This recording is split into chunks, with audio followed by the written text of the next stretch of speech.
Who is Jeffrey Epstein, and how did a maths teacher become one of the most powerful people in the entire world? Let's talk about it.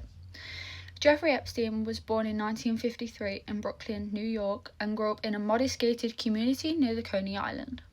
His father worked for New York City Parks and his mother was a school aide, and his friends described him at the time as being intelligent, quiet, and very socially detached. He would briefly study at Cooper Union and then later NYC, but he wouldn't graduate from either. Yet somehow, by the early 1980s, this college dropout was advising billionaires. So how did he do it? The answer begins at Delton School, one of Manhattan's most elite private schools, where here Epstein taught mathematics and physics. He had no degree, no teaching certificates, yet he mingled with the children of Wall Street executives, diplomats, and media moguls. And this was his first lesson. Access equals power. After Dalton, Epstein entered Bear Stearns, one of the world's top investment banks.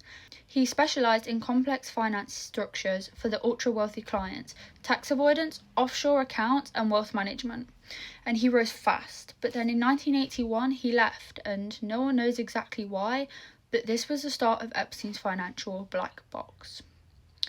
Epstein founded J. Epstein & Co., a secretive firm that worked only with billionaires. However, there were no public records, no audited results, yet he acquired immense wealth.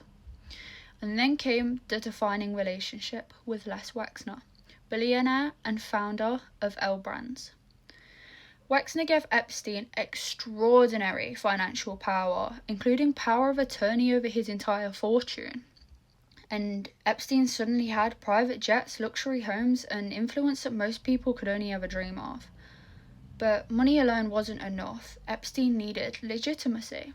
So he partnered with Ghislaine Maxwell, daughter of British media tycoon Robert Maxwell, who introduced Epstein to royalty and global elites. Together they hosted private dinners, scientific symposiums, and philanthropic events, all whilst blending status, influence, and secrecy. And by the late 1990s, Epstein moved easily among figures such as Bill Clinton, Donald Trump, and Prince Andrew. His reputation: wealthy, intellectual, untouchable.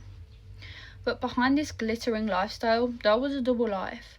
Court filings would later allege Epstein ran a trafficking operation targeting underage girls across his New York, Florida, New Mexico, and Caribbean properties.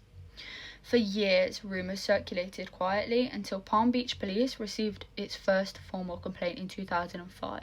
So how did a man with no degree, no company, and no inheritance rise to such unimaginable power and wealth?